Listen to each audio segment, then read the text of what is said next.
بالله من الشيطان الرجيم. هل أتاك حديث موسى إذ ناداه ربه بالواد المقدس طوى اذهب إلى فرعون إنه طغى فقل هل لك إلى أن تزكى وأهديك إلى ربك فتخشى فأراه الآية الكبرى فكذب وعصى ثم أدبر يسعى فحشر فنادى فقال أنا ربكم الأعلى فأخذه الله نكال الآخرة والأولى إن في ذلك لعبرة لمن يخشى أأنتم أشد خلقا أم السماء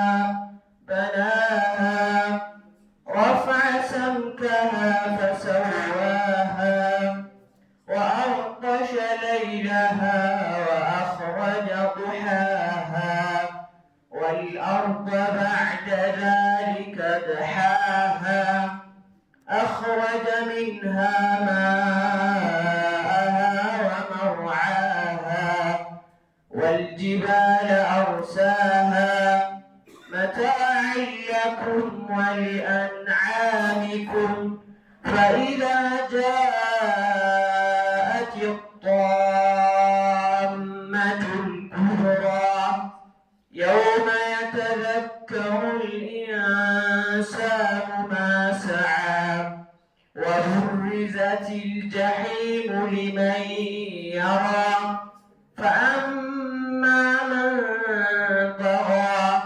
وآثر الحياة الدنيا فإن الجحيم هي المأوى وأما من خاف مقام ربه ونهى النفس عن الهوى فإن الجنة هي المأوى يسألونك عن الساعة أيان مرساها فيم أنت من ذكراها إلى ربك منتهاها إنما أنت منذر من يخشاها كأنهم يوم يرونها لم يلبثوا إلا عشية أو ضحاها. أعوذ بالله السميع العليم من الشيطان الرجيم من همزه ونفخه ونفثه. اللهم لا علم لنا إلا ما علمتنا إنك أنت العليم الحكيم وتب علينا إنك أنت التواب الرحيم. اللهم اجعل اجتماعنا هذا اجتماعا مرحوما وتفرقنا من بعده تفرقا معصوما ولا تجعل فينا شقيا ولا محروما برحمتك يا أرحم الراحمين. آمين. ትላንትና የሱረቱ ናዚዓት የመጀመሪያዎቹን አንቀጾች በተወሰነ መልኩ አይተናል። ዛሬ ደግሞ በአላህ ፈቃድ ከትላንቱ የሚቀጥሉትን አንቀጾች የምናይ ነው የሚሆነው። ለማስታወስ ያክል ትላንትና ምዕራፉ 4 ዋና ዋና ጉዳዮችን የሚዳስስ መሆኑን ለማንሳት ሞክረናል።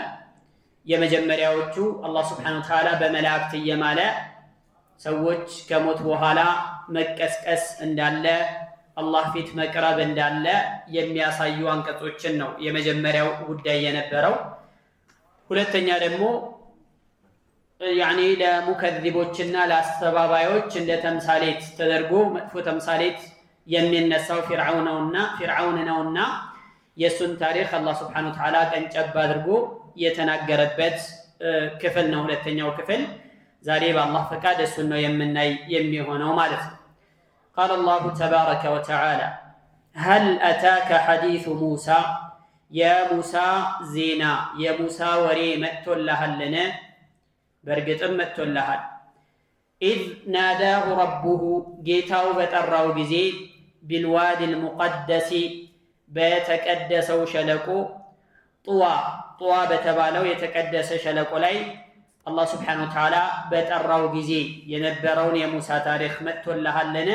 ይሄው አሁን መጥቶልሃል፣ በደንብ ተገንዘበው፣ በደንብ ተረዳው ብሎ አላህ ስብሓነሁ ወተዓላ ለነቢዩ ዓለይሂ ሰላቱ ወሰላም ይተርክላቸዋል ማለት ነው።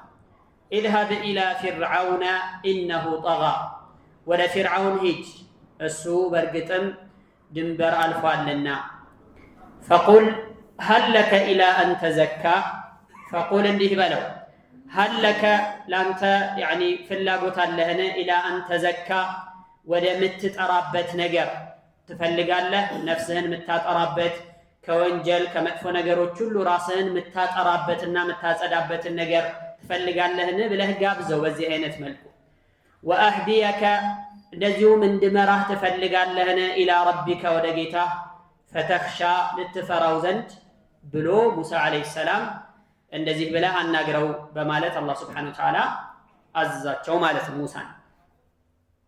ጠይብ አላህ ስብሓነሁ ወተዓላ ስለ ቅያማ እየተናገረበት ካለው ንግግር መካከል ከሞት በኋላ መቀስቀስ እንዳለ በሚገልጽበት ፍሰት የንግግር ይዘትና ፍሰት መካከል ላይ የዚህን ሰው የፊርዓውንን ታሪክ ከሙሳ ጋር የነበረውን ሁነት አላህ ገለጸ፣ ጠቀሰ ማለት ነው።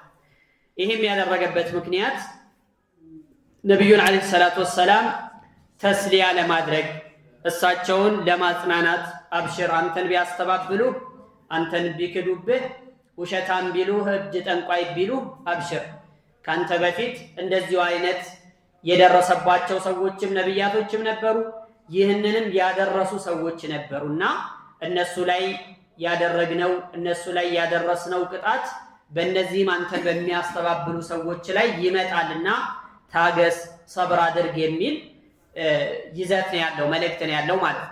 ሁሉንም የነቢያቶችን ታሪክ መጽሐፍ ላይ የሚዘረዝርበት ቁርአን ላይ የሚናገርበትን ምክንያት አላህ ገልጿል። ከዛሊከ ነቁሱ ዐለይከ ሚን አንባኢ ማ ቀድ ሰበቅ ወቀድ አተይናከ ሚን ለዱና ዚክራ፣ ከአንተ በፊት የነበሩትን ነቢያቶች ታሪክ እንተርክልሃለን። በሌላ አያ ላይ ደግሞ ማ ኑሰቢቱ ቢሂ ፉአደክ፣ ያንተን ልቦና ምናጠናክርበት ምናጸናበት የሆነውን ታሪክ እንነግርሃለን እንተርክልሃለን ብሎ ነው ነቢዩ ዓለይሂ ሰላቱ ወሰላም የሚነግራቸው ማለት የቁርአን ከቁርአን ሙሉ ይዘት 1/3 የሚያክለው ቂሰስ ነው፣ ታሪክ ነው። የቀደምት ነቢያትና የህዝቦቻቸውን ታሪክ ነው የሚናገረው ቁርአን ማለት ነው። ይህ ሁሉ ታዲያ እሳቸውን ለማጽናናት እሳቸውን እንዲጸኑ ለማድረግ መጨረሻው ፍጻሜ የእሳቸውና እሳቸውን ለሚከተሉ ሰዎች እንደሚሆን የነሱ ተቀናቃኝ የሆኑ ሰዎች ደግሞ ፍጻሜያቸው የከፋ እንደሚሆን ለማሳየት ነው። አላህና መልእክተኞችን የሚያስተባብሉ ከአላህ ጋር መገናኘትን እንደዚሁ ኢንካር የሚያደርጉ የማይቀበሉ የሆኑ ሰዎች ፍጻሜያቸው መጥፎ ነው የሚል መልእክት ነው ያለው ማለት ነው። ስለዚህ ሀል አታከ ሐዲሱ ሙሳ ይላቸዋል። የሙሳ ታሪክ መጥቶሃልን የሚል ጥያቄ ነው። ሌሎች ደግሞ በል አታከ መጥቶሃል፣ የሙሳ ዓለይሂ ሰላም ታሪክ መጥቶልሃል፣ እነሆ አድምጠው በደንብ ስመው ለራስህ የሚሆን ትምህርት ቅሰምበት የሚል መልእክት ውስጡ ላይ አለ ማለት ነው። ወይም ደግሞ ሀል አታከ ሐዲሱ ሙሳ ማለት ከአሁን በፊት እኛ ቁርአን አውርደን ወህዩን ለአንተ ነግረንህ ከማሳወቃችን በፊት የሙሳ ታሪክ አልመጣልህም ነበር፣ ስለ ሙሳ ምንም የምታውቀው ነገር አልነበረም የሚልም ይዘት አለ። ታዲያ ይህ በዚህ አይነት መልኩ መነገሩ ደግሞ ይህ ቁርአን አንድና አንድ ከአላህ ብቻ የመጣ መሆኑ ማሳያ ነው። በሳቸው ጊዜ የነበሩ ሰዎች መካ ላይ የነበሩ ቁረይሾች ስለነዚህ ቀደምት ነቢያት ታሪክ ምናምን ፈጽሞ የሚያውቁት ነገር አልነበራቸው። ከዚህ ፊት የወረደላቸው መጽሐፍ የለ፣ ተውራት እንጂል አያውቁ። ከዚህ ምንም የሚያውቁት ነገር ስላልነበረ ለአንተ ይህንን እውቀት የሰጠንህ ይህ ነው፣ ይህ ደግሞ ማሳያ ነው፣ ከአላህ ዘንድ የመጣ መሆኑን ማሳያ። ነቢዩ ዓለይሂ ሰላቱ ወሰላም ከህዝቦቻቸው መካከል 40 ዓመት ነው የኖሩት። 40 ዓመታትን ሲኖሩ ስለዚህ ጉዳይ ምናምን የሚወራ የሚያወራ የሚሰማ ምንም የለም፣ አይታወቅም ነበር ታሪኩ። ስለዚህ ሀል አታከ ሐዲሱ ሙሳ የሙሳ ታሪክ ካሁን በፊት የእሱ ወሬ መጥቶልሃልን? አልመጣም ነበር፣ እነሆ አሁን መጥቶልሃል የሚል መልእክትና ትምህርት ነው እዚህ አያ ውስጥ እዚህ አንቀጽ ውስጥ ያለው ማለት ነው። አላህ ስብሓነሁ ወተዓላ በቁርአን ውስጥ በጣም ብዙ ጊዜ ደግሞ ደጋግሞ ከተናገራቸው ታሪኮች መካከል የሙሳ ታሪክ ነው። ብዙውን ቦታ የሚይዘው እንደውም የሙሳ ታሪክ ነው። ለምንድን ነው የሙሳ ዓለይሂ ሰላም ሁኔታ ከነቢዩ ዓለይሂ ሰላቱ ወሰላም ሁኔታ ጋር ብዙ የሚያመሳሰላቸው ነገሮች አሉ።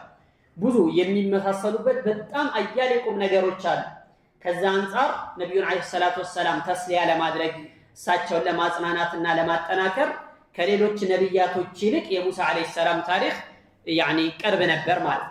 ሙሳ ገና አንቀልባ ላይ እያሉ በነበሩበት ሰዓት ጀምሮ እስከ መጨረሻ ድረስ ያላቸውን ታሪክ በተለያየ ቦታ፣ በተለያየ ሁኔታ፣ በተለያየ ይዘት፣ በተለያየ ስልት፣ በተለያየ አቀራረብ አቅርቦታል ቁርአኑ ማለት ነው። እንደውም ብዙውን ከቅصص ላይ ከታሪክ ላይ ብዙውን ክፍል የሚወስደው የሙሳ ዓለይሂ ሰላም ታሪክ ነው። طيب እኛም እንግዲህ ከታች እንደመጀመራችን የሙሳ ታሪክ ካሁን በፊት አላገኘንምና ይሄ የመጀመሪያችን ነው የሚሆነው ማለት ነው። هل أتاك حديث موسى መቼ إذ ناداه ربه ጌታው በጠራው ጊዜ بالوادي المقدس የተቀደሰ በሆነው ሸለቆ ጠሃራ የሆነ አላህ ልዩ ቦታና ክብር የሰጠው በሆነው ሸለቆ ላይ በተጠራ ጊዜ ጡዋ ተብሎ በሚታወቀው ሸለቆ ላይ ወይም እዛ መካከል ላይ በተጠራ ጊዜ የሙሳ ታሪክ ወይም ወሬ መጥቶልሃልን? እነሆ አሁን መጥቷልና ተከተለው በደንብ ተማራው የሚል ማዕና አለው ማለት ነው። መቼ ነው ይሄ የሆነው? ሙሳ ዓለይሂ ሰላም ወደ መድየን ወደሚባል አካባቢ ተሰደው ሄደው ነበር። ወደዛ ስደት ከሄዱ በኋላ እዛ ነቢዩላህ ሹዓይብ ጋር ተገናኝተው ልጃቸውን ድረውት ቤተሰብ መስርተው አፍርተው ወደ ሚስር እየተመለሱ ነበር።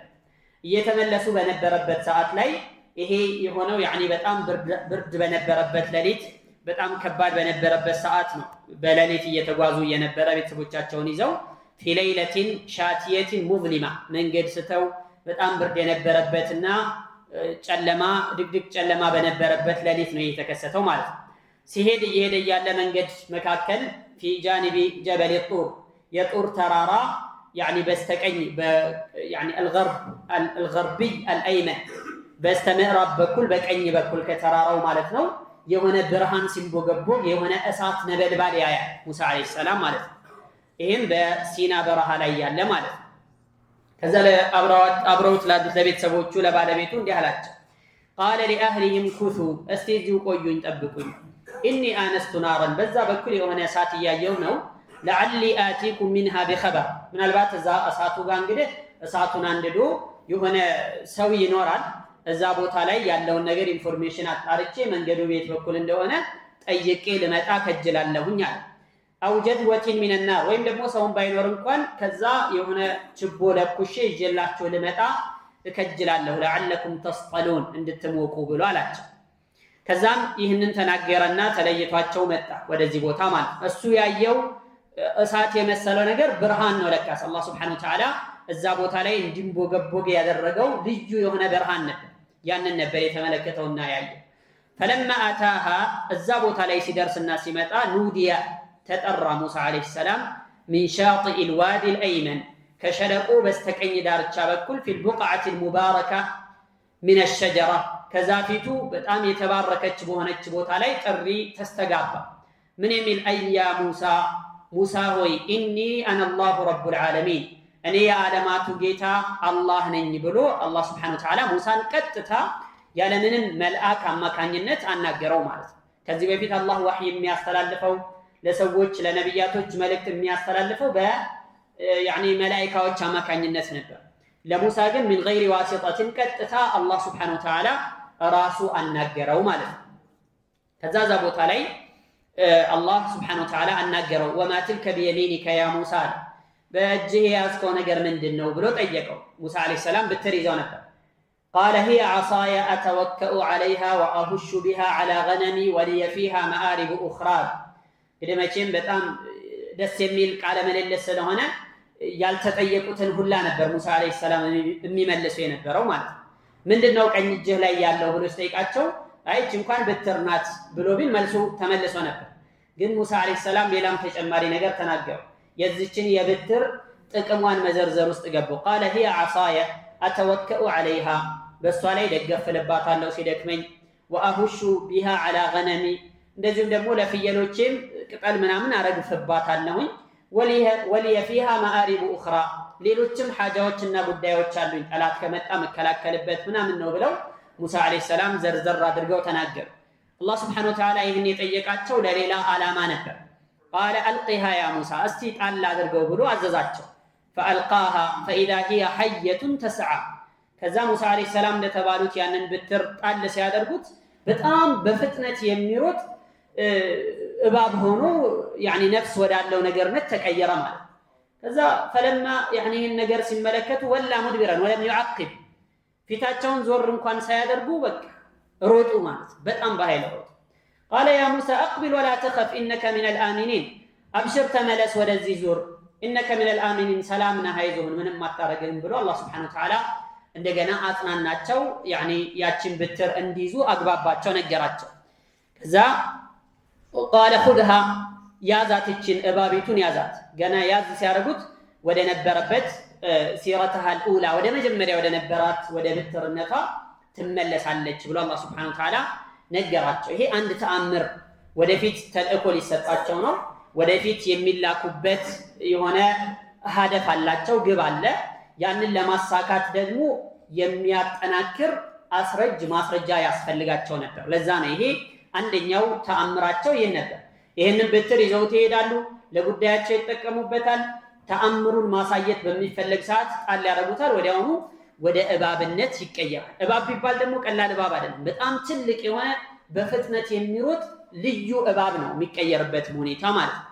ያውም ደግሞ ሐቂቂይ ነው። ልብ በሉ ሐቂቂይ ነው ማለት ነው። ይሄ እባብ ይሄ ብትር ወደ እባብነት ሲቀየር ትክክለኛ እባብ ነው የሚሆነው። ትክክለኛ ማለት ያኒ ጉዳት ማድረስ የሚችል ትክክለኛ የሆነ ግዙፍ እባብ ማለት ነው።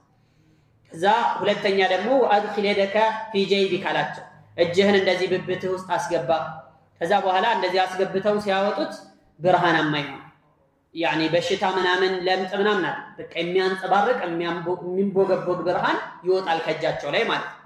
ወضمም የደከ ኢላ ጀናሒከ ተኽሩጅ በይዳአ ሚን ገይሪ ሱእ አየተን ኡኽራ ሌላ ተጨማሪ ተአምር ደግሞ እጅህን ብብትህ ውስጥ ስታስገባ የሚያስደንቅ ብርሃን ከዛ ይፈልቃል ይወጣል ብሎ አላህ ሱብሓነሁ ወተዓላ ነገራቸው። ከዛስ በኋላ ይህን ሁሉ ያሳያቸው ለምንድን ነው? ኢዝሃብ ኢላ ፊርዓውነ ኢነሁ ጠጋ ኢዝሃብ ኢላ ፊርዓውን የሚለው ነው ተልእኮ። ይህ ወደ ፊርዓውን ሂድ አላቸው። ኢነሁ ጠጋ ምክንያቱም እሱ ድንበር አልፏል። ፊል ዒስያን በአመፅ በወንጀል በቃ ማንም ያልደረሰበት የሆነ ደረጃ ደርሷል። ወሰን አልፏል። ትልቅ ነገር ውስጥ ገብቷልና ወደ ፊርዓውን ሂድ ብሎ አላህ ሱብሓነሁ ወተዓላ ሙሳን ዓለይሂ ሰላም ተልእኮ ሰጠው። በዚህ መልኩ አዘዘው ማለት ነው። የዚህን ጊዜ ሙሳ ዓለይሂ ሰላም አላህ ሱብሓነሁ ወተዓላ ለመን ወአኺ ሃሩነ ሁወ አፍሰሑ ሚኒ ሊሳናን ፈአርሲልሁ መዕየ ሪድ አን ዩሰድቁኒ ኢኒ አኻፉ አን ዩከዚቡን ወንድሜን ሃሩንን ከኔ ጋር እኔን የሚያጠናክር እውነተኛ መሆኔን የሚመሰክር አድርገህ እሱንም አብረህ ከኔው ጋር ተልእኮን ብትሰጥልኝ ብለው ለመን። ያኒ እንደ ሙሳ ዓለይሂ ሰላም ለወንድሙ ዱዓ አድርጎ ያሳካ ወይም ወንድሙን ትልቅ ደረጃ ያደረሰ ማንም የለም ይባላል። ነብይ እንዲሆን ዱዓ አደረጉ፣ አላህ ሱብሓነሁ ወተዓላ ነብይ ያደረገላቸው ማለት ነው። ፈአርሲልሁ መዕየ ሪድ አን ዩሰድቁኒ ኢኒ አኻፉ አን ዩከዚቡን። በዛ ላይ ደግሞ ወአኺ ሃሩን ሁወ አፍሰሑ ሚኒ ሊሳናን ከኔ የበለጠ አንደበተ ርቱዕ ነው። ሙሳ ዓለይሂ ሰላም ሲናገሩ ትንሽ ይኮላተፉ ነበር። ይሄም የሆነበት ምክንያት ገና ህፃን እያሉ ቅድም እንደነገርኳችሁ ነው። ቁርአን ላይ የሙሳን ዓለይሂ ሰላም ታሪክ ሲናገር ገና ከታች ጀምሮ እስከ መጨረሻው ነው የሚናገረው በተለያየ ቦታ ላይ ማለት ነው። እና ሙሳ ዓለይሂ ሰላም በፊርዓውን ቤት ነው ያደጉት። ጠላታቸው በሆነው ወደፊት ያኒ ትልቅ በሱ እጅ የሚያጠፉት የሆነው ፊርዓውን ቤት ውስጥ ነበር ያደጉት። እሱ ሱረቱ ቀሰስ ላይ ስንደርስ በአላህ ፈቃድ የምናየው ነው የሚሆነው ሁኔታ። ግን የዛኔ እሱ ጋር በሚኖሩ ሰዓት ይሄን ልጅ እኔ ጠረጥረዋለሁ መጥፎ ሰው ሳይሆን አይቀርም፣ ወደፊት የኔን ንግስና የሚያጠፋው ሰው ይህ ልጅ ሳይሆን አይቀርም ብሎ ይናገራል። አሲያ ደግሞ ይሄ ገና አንድ ፍሬ ህፃን ልጅ ምን ያውቃል ብለህ እንደዚህ አይነት ሸር ተንኮል እኮ ምንም የሚያውቀው ነገር የለም ብላ ትመልስለታለች። ከዛ እንደዛ ከሆነ መፈተን አለብኝ። ጠይብ በምንድን ነው የሚፈተነው? እሳትና ወርቅ ይቀመጥለታል። ከዛ በኋላ የያዘው የትኛውን ወርቁን የሚይዝ ከሆነ ያውቃል ማለት ነው። ልጅ ወደፊት ለኔን የሚያጠፋው ለኔ ስጋት የሚሆነው ይህ ልጅ ነው ማለት ነው። አስወግደዋለሁኝ አለ። በኋላ ፍሙን አንስቶ ጎረሰው ይባላል። እሳቱን ማለት ነው። ያኔ ምላሱ ይኮላተፍ ነበር። በዛ ምክንያት ምላሱ ይኮላተፍ ነበርና ወንድሜ የበለጠ አፍሰሑ ሚኒ ሊሳንን ከኔ የበለጠ አንደበተ ርቱዕ ነው፣ በደንብ አብራርቶ መናገር ይችላል። ስለዚህ እሱንም ከኔ ጋር አብረህ ብትልከው መልካም ነበር። ያኒ ከይ ኑሰቢሐከ ከሲራን ወነዝኩረከ ከሲራ አንተን በብዛት እንድናወሳ አንተን በብዛት እንድናጠራ እሱንም ከኔው ጋር ነብይ አድርገህ ላክ ብለው ሙሳ አለይሂ ሰላም አላህ ሱብሓነሁ ወተዓላ ተማጽነው ነበር። አላህ እሺ ያላቸው ማለት ቃለ ሰነሹዱ ዐضደከ ቢአኺከ ወነጅዐሉ ለኩማ ሱልጣናን ፈላ የሲሉነ ኢለይኩማ ቢአያቲና አንቱማ ወመን ኢተበዐኩም አልጋሊቡን። ከዛ በኋላ ተልእኮ ሲነገራቸው ደግሞ ቃለ ረበና ኢነና ነኻፉ አን የፍሩጠ ዐለይና አው አን የጥጋ፣ ጌታችን ሆይ ፊርዓውን እንደሚታወቀው በጣም መናጤ የሆነ ሰው ነው።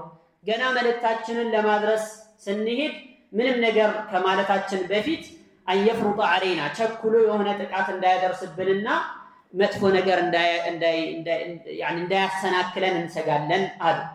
ቃለ ላ ተኻፋ ኢነኒ መዐኩማ አስመዑ ወአራ፣ አብሽሩ አትፍሩ አይዟችሁን፣ ኢነኒ መዐኩማ አስመዑ ወአራ፣ እኔ ከእናንተው ጋር ነኝ፣ ያኒ እሰማለሁኝ እመለከታለሁ፣ የሚለውን ነገር እናንተ የምትሉትን እሱ የሚመልስላችሁን ሁሉንም እሰማለሁ፣ የሚያደርገውን ነገር እከታተላለሁ፣ አብሽሩ አይዟችሁን አላቸው። ያኒ ሰውየው በጣም መጥፎ ሰው ነው፣ ማንም ፊት ለፊቱ የማይቆምበት የሆነ ሰው ነው። ስለዚህ በዛ መልኩ ከአላህ ሱብሓነሁ ወተዓላ ያኒ ማጠናከሪያ ልባቸውን ማጽኛ ምንም እንደማይደርስባቸው ማረጋጊያ አላህ ሱብሓነሁ ወተዓላ ቃል ሰጥቷቸው ላካቸው። ኢዝሀባ ኢላ ፊርዓውነ ኢነሁ ጠጋ እንደሚለው ማለት እዚች ጋርም እንደዚህ ይህንኑ ነው የሚለው። ኢዝሀብ ኢላ ፊርዓውን፣ ወደ ፊርዓውን ሂድና ምከረው፣ መልእክቱን አድረስለት። ኢነሁ ጠጋ፣ እሱ ምክንያቱም ድንበር አልፏልና። ጡግያን ብሎ ማለት ሙጃወዘቱል ሐድ ማለት ከልክ ማለት ማለት ከወሰን መተላለፍ። መቼም አንድ ሰው የሚደርስበት የሚቆምበት ያኒ ገደብ ሊኖረው ይገባ ነበር፣ ግን ያንን ገደብ ጥሶ ይሄዷል። ስለዚህ እሱ ጋር ሄዱና አናግሩት አለ። ኢዝሀብ ኢላ ፊርዓውን ኢነሁ ጠጋ። ሲሄድ ደግሞ ባዶ እጁንም አይደለም የሚሄደው፣ ተአምራት ይዞ ምልክቶችን ይዞ ብዙ ማሳያዎችን አስረጆችን ይዞ አላህ ሱብሓነሁ ወተዓላ በዛ አጠናክሮት ነው የላከው። ሂድና ወደ ተውሂድ ጥሪ አድርግለት። ኢነሁ ጠጋ፣ ድንበር አልፏል። አላህን በብቸኝነት እንዲያመልክ ጌታውን እንዲገዛ ሽርክና ከማጋራት ጌታንን ብሎ ከመደንፋት እንዲያቆም ጥሪ አቅርብለት። ይህም ብቻ ማለት ነው። በኑ እስራኤሎችን ደግሞ ባሪያ አድርጎ ይዟቸው ነበር። ፊርዓውንና ቅብጥዮች በጠቅላላ የቅብጥዮች ይባላሉ፣ የግብፅ ሰዎች ማለት ነው። እነዚህ በጠቅላላ በኑ እስራኤሎችን ባሪያ አድርገው ነበር ያዟቸው። ስራ ያሰሯቸዋል፣ ያስለፏቸዋል ምናምን። ስለዚህ እነሱንም ነፃን ለማውጣት እነሱንም እንዲለቅልህ ጠይቀው ሂድና ተብሎ ነበር ተልእኮ የተሰጠው ማለት ነው። ሙሳ አለይሂ ሰላም እንግዲህ ፊርዓውን የሚባለው ኢዝሀብ ኢላ ፊርዓውን ኢነሁ ጠጋ፣ ፊርዓውን የተባለው ኩሉ መመለከ ሚስር፣ ሚስርን የነገሰ ሚስር ላይ ግብፅ ላይ የነገሰ በጠቅላላ ፊርዓውን ነው የሚባለው። ይሄ ልክ ሐበሻ ላይ የነገሰ ነጃሺ እንደሚባለው ሁሉ ግብፅ ላይ የነገሰ ደግሞ ፊርዓውን ይባላል። በማንኛውም ጊዜ የሚኖር ግብፅ የግብፅ ገዥ ከሆነ ምን ይባላል? ፊርዓውን ይባላል። እርግጥ አላህ ሱብሓነሁ ወተዓላ ቁርአን ላይ ፊርዓውን ብሎ የጠቀሰው የዚያን ጊዜ ሙሳ አለይሂ ሰላም የተላከለትን ፊርዓውን ብቻና ብቻ ነው የሚመለከተው። በዩሱፍ ጊዜ ዩሱፍ የነበሩት ግብፅ ነው እንደሚታወቀው። በሳቸው ጊዜ የነበረውን ንጉስ መሊክ ብሎ ነው የሚጠቅሰው ቁርአን ንጉሱ እያለ ማለት ነው እንጂ ፊርዓውን የሚለው ስያሜ የተሰጠው ለዚህ ለሰውዬ ብቻ ነበር ማለት ነው። ስሙ እዚህ ላይ ተጠቅሷል። የሐል ስሙ ያናከል አስፈላጊ አይደለም። ኢዝሀብ ኢላ ፊርዓውን፣ ወደ ፊርዓውን ሂድና ጥሪ አድርግለት። ኢነሁ ጠጋ፣ ድንበር አልፏልና። ፈቁል፣ እንዲህም በለው ሀለከ ሓጀቱን ለማን ትፈልጋለህን? ኢላ አን ተዘካ፣ ሱብሓነላህ፣ ራስህን ወደሚያጠራ ነገር፣ ራስህን ማጥራት የሚያደርስህ ራስህን የምታጠራበትን ነገር እንዳሳውቅህ እንድነግርህ ትፈልጋለህ ብሎ ጠየቀው። ወደ ማን የተላከው? ወደ ፊርዓውን። ከፊርዓውን የባሰ መናጤ አልነበረም። ዐላ ወጅሂል አርድ፣ በጭራሽ ማለት ነው። በምድር ላይ እሱን የሚያክል መጥፎ ሰው አልነበረም። ግን ሄዶ በምን መልኩ ነው ያናገረው? በለዘብታ ቃል ነው ያናገረው ሙሳ አለይሂ ሰላም። ፈቁላ ለሁ ቀውለን ለይነን ለዐለሁ የተዘከሩ አው የኽሻ። በጣም ዐጂብ የሆነ መልእክት ነው። አላህ ምን አለ? ፈቁላ ለሁ ቀውለን ለይነን፣ ሂዱና ስታናግሩት ከበድ አድርጋችሁ ኃይለ ቃል እንዳትናገሩ አላቸው። ማነው ይህን? ሙሳና ሃሩን እንግዲህ አላህ እንደሚጠብቃቸው ቃል ገብቶላቸዋል። ምንም አያደርጋቸውም፣ ምንም ሊያመጣም አይችልም።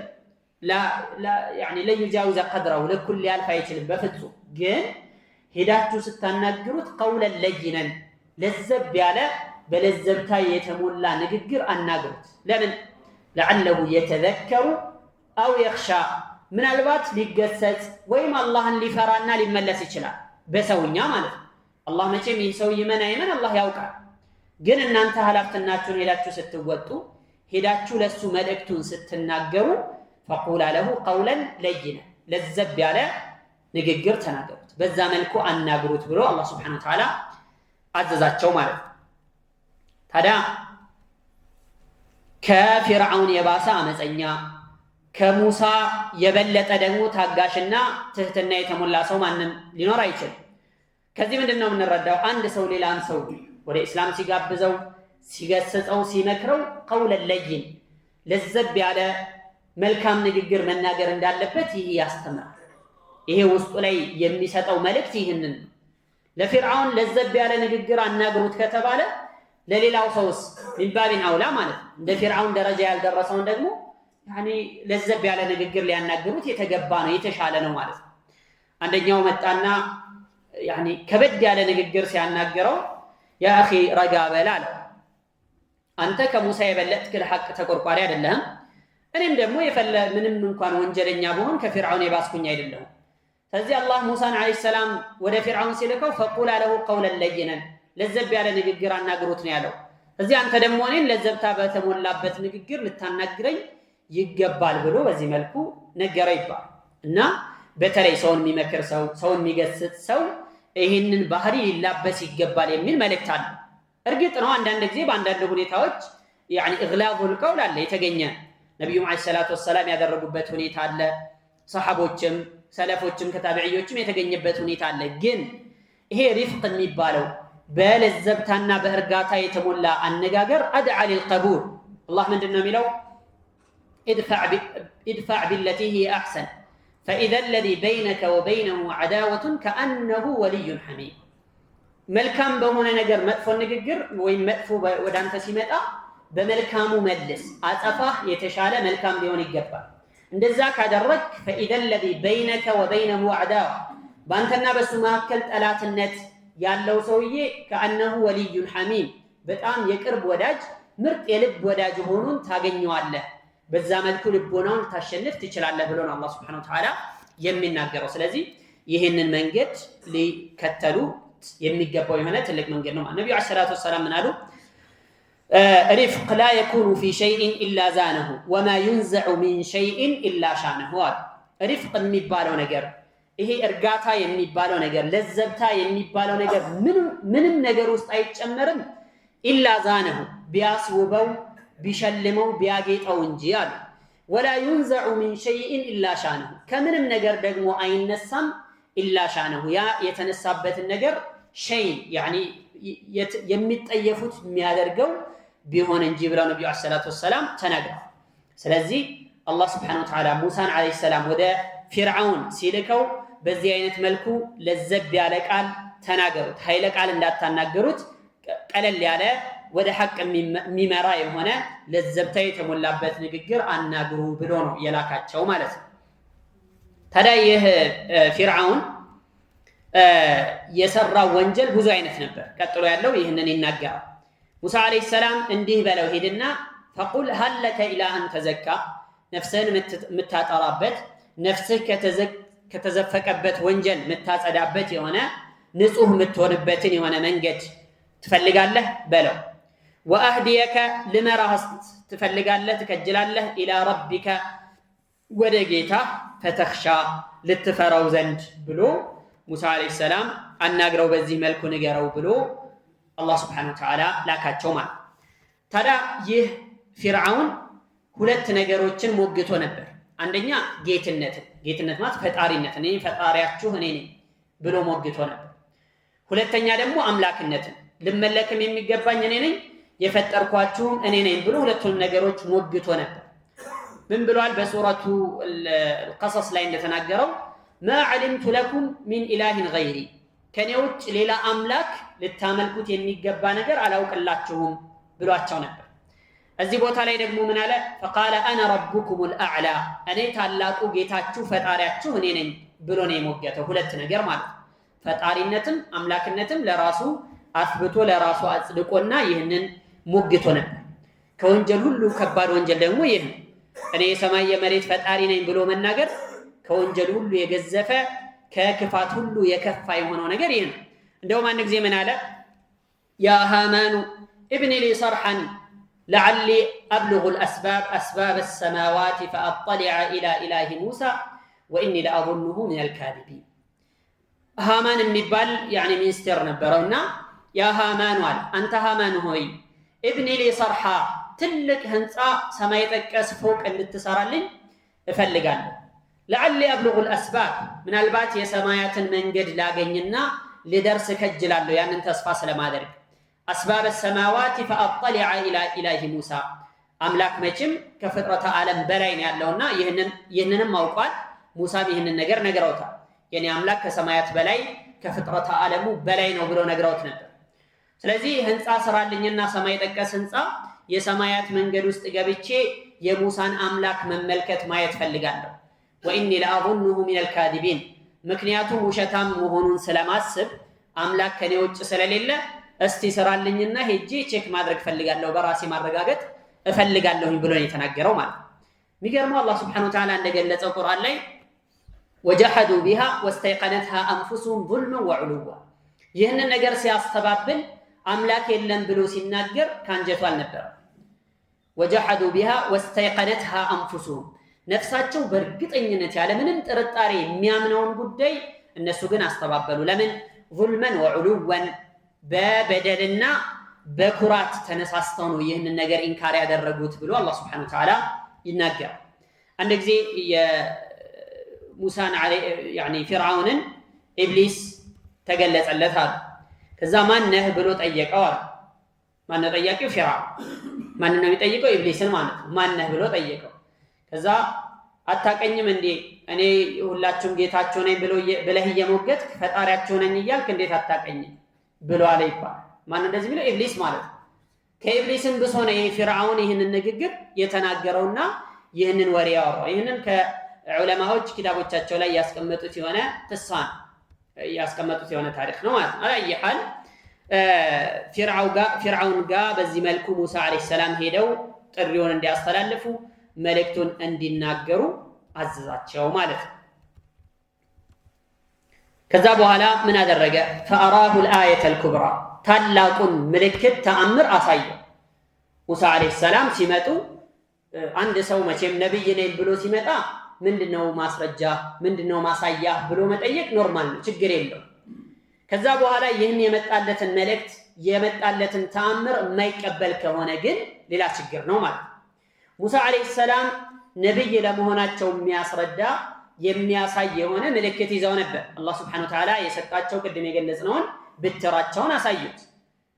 ከዛ قال اولو جئتك بشيء مبين እንደውም መጥቶ ለፍርዓውን እኔ የአላህ መልእክተኛ ነኝ አላህ ልኮን ነው ወዳንተ አላህን በብቸኝነት እንድታመልከውና እንድትገዛው ነፍስህንም እንድታጠራት አላህንም እንድትፈራ እንደዚሁም በኑ እስራኤሎችን እንድትለቅልኝ አላህ አዞኝ ነው ልኮኝ ነው አሉት።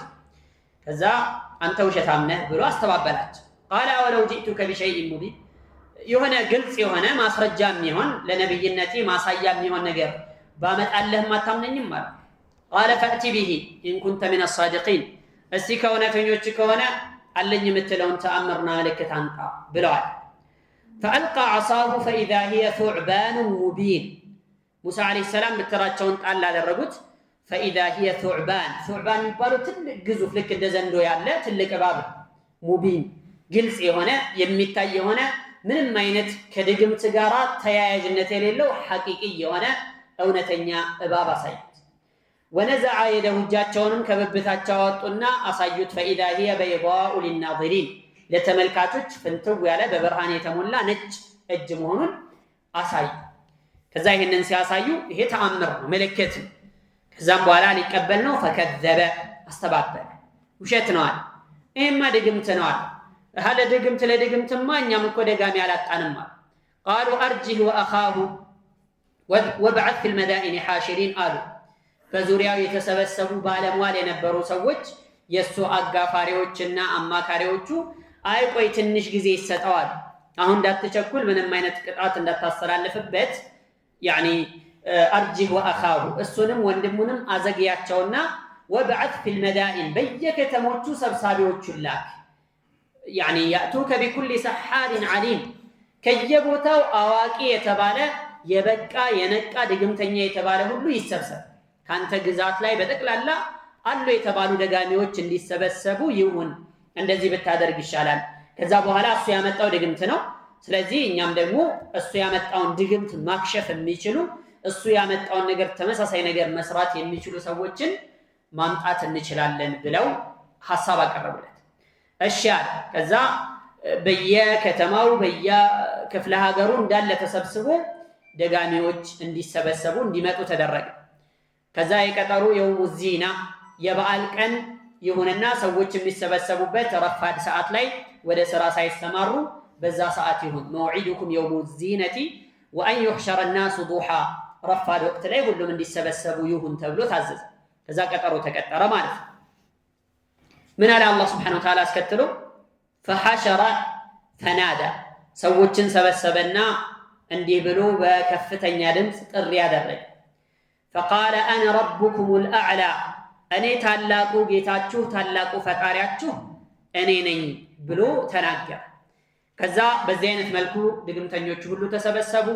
ከዛ እኛ እሱን ካሸነፍነውና ከረታ ነው ምንድነው የምናገኘው ጥቅም ብለው ጠየቁት። ከዛ በኋላ የምታገኙትማ ጥቅም እኔ ዘንድ ባለሟል ትሆናላችሁ። በቃ እሱን ካሸነፋችሁት እሱን ከረታችሁት የኔ በጣም የቀረቡ ሰዎች የኔ አማካሪ የኔ ያኒ በኔ ዙሪያ የሚሰበሰቡ ሰዎች ባለሟል ትሆናላችሁ፣ መኳንንቶች ትሆናላችሁ ብሎ ቃል ገባላቸው ማለት ነው። ከዛ እንደተባለው ተሰበሰቡ። እነሱም ተመካከሩ። እኛ ይሄኛውን ማሸነፍ ነው መርታት ነው ያለብን፣ እንደዚህ ከሆነ ምናምን ብለው ያኒ ምክር ተማከሩ ማለት ነው። ከዛ በኋላ ይህንን ከተመካከሩ በኋላ ፈአልቀው ሒባለሁም ወዕሲያው ይዘው የመጡት ትናንሽ ዱላዎች ገመዶች ምናምን ይዘው መጥተው ነበርና ያንን ነገር ጣሉት። ከዛ በኋላ ያንን ሲጥሉ የጣሉት ነገር ሁሉ ወደ እባብነት ተቀየረ። ፈአውጀሰ ፊ ነፍሲሂ ኺፈተን ሙሳ ዓለይሂ ሰላም በውስጣቸው ፍርሃት ተሰማቸው። እነዚህ ሁሉ ሰዎች ይህንን ነገር ጥለው እንዴት ነው ላሸንፍ የምችለው? ብሸነፍስ የሚል አይነት ስሜት ተሰማቸው። ፈአውጀሰ ፊ ነፍሲሂ ኺፈተን ሙሳ እነሱም ያንን ነገር ሲጥሉ ፈቃሉ ቢዕዘቲ ፊርዓውን ኢና ለነሕኑ ልጋሊቡን አሉ። በፊርዓውን ልቅና የሆንብን በዛ እንምዳለን አሸናፊዎች ነን። በቃ ይህንን በፍጹም ሊረታው የማይችል ሊያሸንፈው የማይችለው ከባድ ነገር ነው ያመጣ ነው አሉ። ታዲያ ሲጥሉ እነሱ ያደረጉት ሐቂቂ ነገር አይደለም። ሰሐሩ አዕዩነ ናሲ ወስተርሀቡሁም ወጃኡ ቢሲሕሪን ዐዚም ነው የሚለው አላህ ሱብሓነሁ ወተዓላ። የሰዎች እዛ የተሰበሰቡ ሰዎች አይን ላይ ደገሙባቸው። ሲጥሉ የጣሉት ነገር ገመድ ነው፣ የጣሉት ነገር እንጨት ነው ወይም ብትር ነው እንጂ ሐቂቂ አይደለም። በቃ የሚንቀሳቀስ እባብ ይመስላል ሲታይ ማለት ነው። ወስተርሀቡሁም ሰውን ሁሉ አሸበሩት። ወጃኡ ቢሲሕሪን ዐዚም ትልቅ የሆነ ድግምትም አመጡ በማለት አላህ ሱብሓነሁ ወተዓላ ይጠቅሳል። የሙሳና የእነዚህ ሰዎች ልዩነት አለው። ቅድም እንዳልኳቸው እነዚህ ሰዎች የሰሩት ድግምት ነው። የሰዎች እይታ ላይ ብቻ ነው ያኒ ሲንቀሳቀስ ምናምን የሚታየው እንጂ በሐቂቃው አንዱ ደፈር ብሎ ቢይዘው ያው ገመድ ነው ያው ብትር እንጂ እባብ አልነበረም ማለት ነው። ፈአውጀሰ ፊ ነፍሲሂ ኺፈተን ሙሳ ዓለይሂ ሰላም በውስጣቸው ሽብር ፍርሃት ተሰማቸው። ቁልና ላ ተኸፍ ኢነከ አንተል አዕላ አብሽር እንዳትፈራ አለው አላህ ሱብሓነሁ ወተዓላ። ኢነከ አንተል አዕላ አንተ የበላዩ አንተ ነህ፣ የምታሸንፈው የምትረታው አንተ ነህ። ፈአልቂ ማ ፊ የሚኒከ ተልቀፍ ማ ሰነዑ ኢነማ ሰነዑ ከይዱ ሳሒር ወላ ዩፍሊሑ ሳሒሩ ሐይሱ አታ አላቸው። በቀኝ እጅህ ላይ ያለውን ብትር ጣለው፣ ልክ እንደ ጣልከው ደግሞ ተልቀፍ ማ ሰነዑ እነሱ የሰሩትን ነገር ይውጣል። ይሄ እባቡ ቅድም እንዳልነው ሐቂቂ ከሆነ እውነተኛ ዘንዶ እውነተኛ እባብ ከሆነ አጠገቡ ያለው ነገር ሁሉ ለቃቅሞ ወደ አፉ ያስገባል፣ ይውጣል ማለት ነው። ግን ሲሕር ከሆነ ያንን ማድረግ አይችልም። እንደው ሲያደርግ ቢታይ እንኳን በሰው እይታ ነው እንጂ ድግምት ሆኖ ነው እንጂ ሐቂቃ ሊሆን አይችልም ፈጽሞ። ይህን ደግሞ ደጋሚዎችም ያውቃሉ። ተልቀፍ ማ ሰነዑ ኢነማ ሰነዑ ከይዱ ሳሒር፣ እነሱ የሰሩት የድግምተኛ ተንኮልና ሴራ ነው። ወላ ዩፍሊሑ ሳሒሩ ሐይሱ አታ፣ ድግምተኛ ደግሞ ቤትም በኩል ይምጣ ቤትም ሊሳካለት ያኒ ስኬታማ ሊሆን ፈጽሞ አይቻልም ብሎ አላህ ሱብሓነሁ ወተዓላ ነገራቸው ለሙሳ። ሙሳ አለይሂ ሰላም እንደተባሉት ብትራቸውን ሲጥሉ እዛ ላይ የተሰበሰቡትን ያ ሁሉ እባብ የሚመስሉ ገመዶችና እንትኑን ማለት ነው መዋጥ ጀመረ። እየሰለቀጠው ሁሉንም ማለት ነው ዋጠው። የዚህን ጊዜ ደነገጡ። ፊርዓውን ራሱ በጣም ተሸበረ፣ ደነገጠ። ወደ እኔ ይመጣብኛል ብሎ ማለት ነው። በቃ እነዚህ ነገሮች ጨርሶ ቀጣዩ ተረኛ እኔ መሆን ብሎ ሰገደ፣ ፊርዓውን ሳይቀር ማለት ነው። ከዛ እዛ የተሰበሰቡት ደጋሚዎች ድግምተኞች በጠቅላላ ፈኡልቂየ ሰሐረቱ ሱጀደን፣ ሁላቸውም ተደፉ በግንባራቸው። ቃሉ አመና ቢረቢ ሃሩነ ወሙሳ፣ በሙሳና በሃሩን አምላክ ጌታ አምነናል ብለው እጅ ሰጡ። ሁሉም ማለት ነው። ለምን ያውቃሉና፣ ድግምት ከሆነ በዚያም መልኩ የሚበላ ድግምት የለም። ይህ ሐቂቂ ነው፣ እውነተኛ ነው። እውነተኛ ከሆነ ደግሞ የላካቸው አምላክም እውነተኛ ነው ማለት ነው። ትክክለኛ አምላክ እሱ ነው ማለት ነው። ፊርዓውን ጌታ አምላክ ሊሆን አይችልም፣ ሊመለክ የሚገባውም ሊሆን አይችልም ብለው ሁሉም ከዱትና ወደ ፊርዓውን ገቡ። ከዛ ፊርዓውን ምን አለ? አሃ ይህማ ሴራችሁ ነው ማለት ነው። ከእሱ ጋር ተመካከራችሁ ነው ማለት ነው። እዚህ የከተማውን ነዋሪ ለማጥመን የዚህ ሀገር ህዝቦችን በጠቅላላ መንገድ ለማሳት የዘየዳችሁት ዘዴ ያመጣችሁት መላ ነው እንጂ እውነት አሳምኗችሁ አይደለም። ስለዚህ እኔ እጃችሁና እግራችሁን እያፈራረቅኩኝ ቆራርጬ ከዛ በኋላ ወላ ኡሰሊበነኩም አጅመዒን፣ አንድም ሳላስቀር እሰቅላችኋለሁ፣ ለሌሎቹ መቀጣጫ ነው ማደርጋችሁ ብለዋል። ሱብሃንአላህ። ከዛ ኢማናቸውን ጥንካሬ ያስተውሉ። ምን አሉ? አይ አንተ ፈቅድ ማ አንተ ቃድ ኢነማ ተቅዲ ሃዚሂ ልሐያት አዱንያ፣ አንተ የታየህን ደስ ያለህን ውሳኔ ማስተላለፍ ትችላለህ፣ የፈለግከውን ወስን፣ ችግር የለም። ኢነማ ተቅዲ ሃዚሂ ልሐያት አዱንያ፣ መወሰን የምትችለው በዚች ዱንያ ላይ ብቻ ነው። ኢና አመና ቢረቢና ሊየግፊረ ለና ኸጣያና ወማ አክረህተና ዐለይህ ምን ሲሕር ወላሁ ኸይሩን ወአብቃ፣ እኛ በጌታችን አምነናል። ሊየግፊረ ለና ኸጣያና፣ እስከ ዛሬ የሰራነውን ያጠፋነውን ወንጀላችን ሁሉ እንዲምረን ስለምንከጅል በእሱ አምነን፣ አንተ የፈለግከውን ደስ ያለህን የታየህን ውሳኔ ማስተላለፍ ትችላለህ፣ እኛ ግን በጌታችን አምነናል። ወማ አክረህተና ዐለይህ ምን ሲሕር፣ ያስገደድክንንም ድግምት እንድንሰራ ያስገደድከንን ድግምት ያንን ወንጀልም እንዲምርልን ጌታችንን ተስፋ እናደርጋለን እንጂ በአንተ ፈጽሞ ወደ አንተ መንገድ አንመለስም ብለው በዚህ አይነት መልኩ የጠነከረ ኢማን ይዘው ወደ ሙሳ ተከታይነት ገቡ፣ ሁሉም ድግምተኞች ማለት ነው።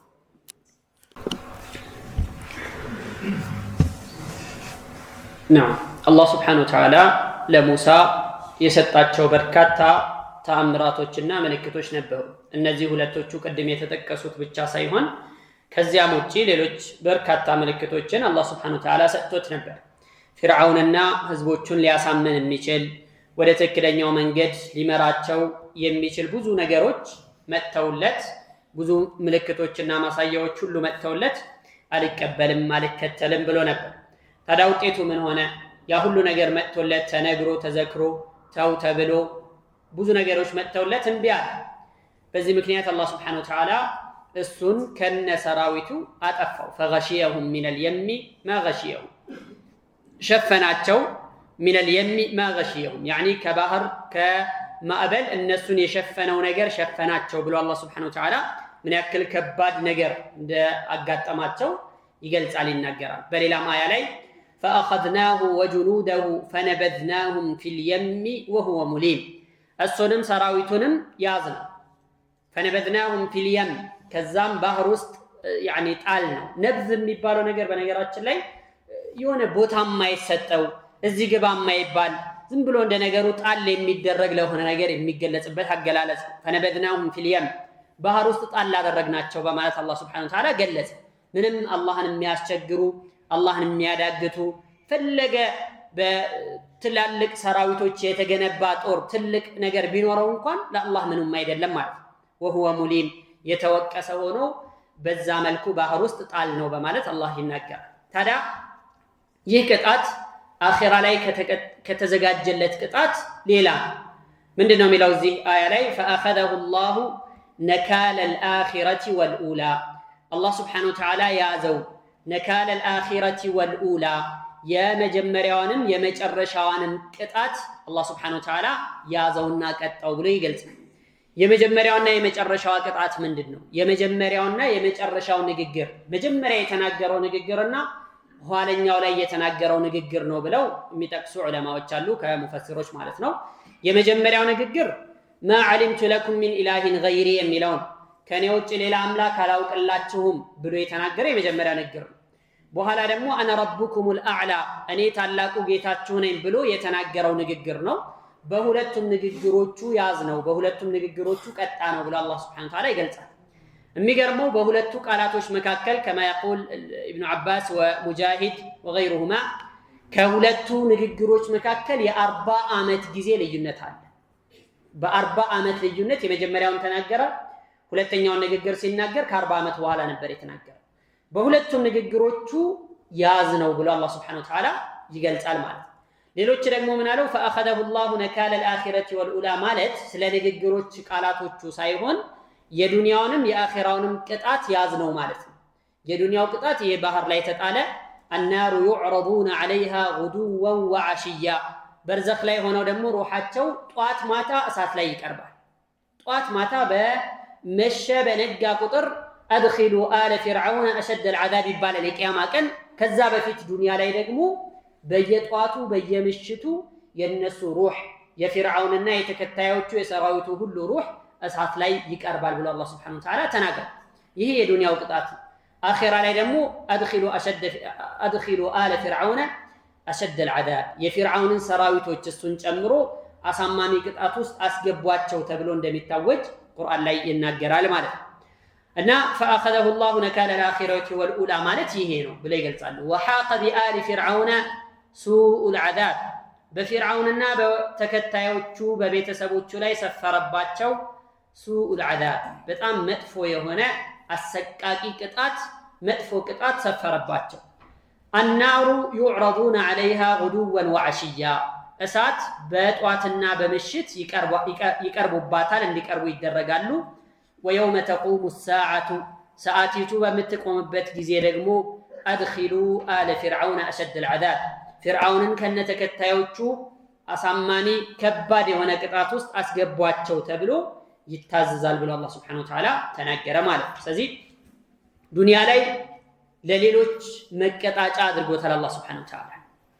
የሱን ወጀዐል يعني የሱ ቅጣት እሱን መሰል ለሆኑ ሰዎች በተቀላላ የሱ አይነት አቋም ለሚያራምዱ ሰዎች በአጠቃላይ ልክ እንደሱ ኩራታቸውን ድንፋታቸውን በተለይ በአላህ Subhanahu Wa Ta'ala ላይና በዲን ላይ ለሚያሳዩ ሰዎች መቀጣጫ አድርጎ አላህ Subhanahu Wa Ta'ala አስቀመጠው ማለት ነው። እና በሌላ አያ ላይ ምን ይላል? وجعلناهم أئمة يدعون إلى النار ወደ እሳት የሚጣሩ መሪዎች አደረግናቸው ይላል። ويوم القيامة لا ينصرون የቂያማ ዕለት ደግሞ ምንም አይነት يعني እርዳታ የሚባል ነገር አያገኛቸውም አይረዱም። وأتبعناهم في هذه الدنيا لعنة በዚህቹ ምድራዊ ህይወት ላይ ደግሞ እርግማንን አስከተልናቸው። ዛሬ ፊርዓውን ተብሎ ለሱ ተረሑም የሚያደርግ አንድም ሰው የለም። ፊርዓውን ብሎ አላህ ይዘንለት የሚል ማንም የለም። ፊርዓውን ከተባለ በሁሉም ይላል ማለት ነው። በሁሉም መንገዶች ላይ ሁሉም የፊርዓውንና የሙሳን ታሪክን የሚያውቅ በጠቅላላ ፊርዓውንን ይራገማል። ፊርዓውን የተረገመ መሆኑን ያምናል። في هذه الدنيا لعنة ويوم القيامة هم من المقبوحين በቂያማ ማለት ደግሞ በጣም ከሚጸየፋቸውና መጥፎ ከሚባሉ ሰዎች መካከል የሚመደቡ ናቸው ብሎ ነው አላህ Subhanahu Wa Ta'ala የገለጸው። የቂያማ ቀን ተከታዮቹን እየመራ መጥቶ ወደ እሳት እንደሚማግዳቸውም ተገልጿል ማለት ነው። ከዛ አስከትሎ ምን አለ? إن في ذلك لعبرة لمن يخشى በዚህ ታሪክ ውስጥ ፊርዓውን በደረሰበት ቅጣት ላይ በደረሰበት መጥፎ ነገር ላይ ዒብራ አለ፣ መገምገሚያ አለ፣ መማሪያ አለ። ለማን? لمن يخشى አላህን ለሚፈራ የአላህ ቅጣት ብርቱ መሆኑን ለሚያውቅ ሰው ለተረዳ ሰው ያኒ ራሱን ከቅጣት ማራቅ ለሚፈልግ ሰው በዚህ ውስጥ መገምገሚያ ትምህርት መውሰድ ይችላል። ይህ እንግዲህ አላህ Subhanahu Wa Ta'ala ያስፈራራ ነው። በአኺራ ማታምኑ ሰዎች ነብዩን ሰለላሁ ዐለይሂ ወሰለምን ማትቀበሉ ሰዎች ሆይ ቁርአን ሐቅ አይደለም እያላችሁ የምታስተባብሉት ሆይ የፊርዓውን አይነት ነገር ይጠብቃችኋል፣ እናንተም ተጠንቀቁ። ያኒ ፊርዓውን ሲባል የፊርዓውንን ባህሪ የተላበሰ ዛሬ ላይ በጣም ብዙ አና ረብኩሙል አዕላ ሚለውን በቃሉ ባፉ ባይናገረው እንኳን በሐሳቡ በአቋሙ አና ረብኩሙል አዕላ ማለት የሚፈልግ ዛሬም ዱንያ ላይ በጣም ብዙ አይነት ነው ማለት ያኒ የፊርዓውን ታሪክ ቢያልቅም ፊርዓውን መሰል የሆኑ ሰዎች የፊርዓውን ወራሽ የሆኑ ደግሞ በተለያዩ ቦታዎችና በተለያዩ ጊዜያት የሚፈጠሩና የሚገኙ ነው የሚሆነው። ታዲያ የዚህ የፊርዓውን ታሪክ የአምባገነኖች ተምሳሌት ሆኖ የቀረበው ታሪክ ለአምባገነኖች ሁሉ ልክ እንደሱ ዛሊም ግፈኛ ለሆኑት ሁሉ ማሳያ ምልክት መገምገሚያ ነውና እንደሱ ከመሆነ ራሳችሁን ጠብቁ ተጠንቀቁ የሚል መልእክት ነው ያለው። ኢንሻአላህ ቀጣዮቹን አንቀጾች ደግሞ በቀጣይ ደርስ የምናይ ይሆናል። አላህ በሰማነው እንጠቀም ያድርገን። ጀዐለኒ ላሁ ወኢያኩም ሚነል ለዚነ የስተሚዑነ አልቀውለ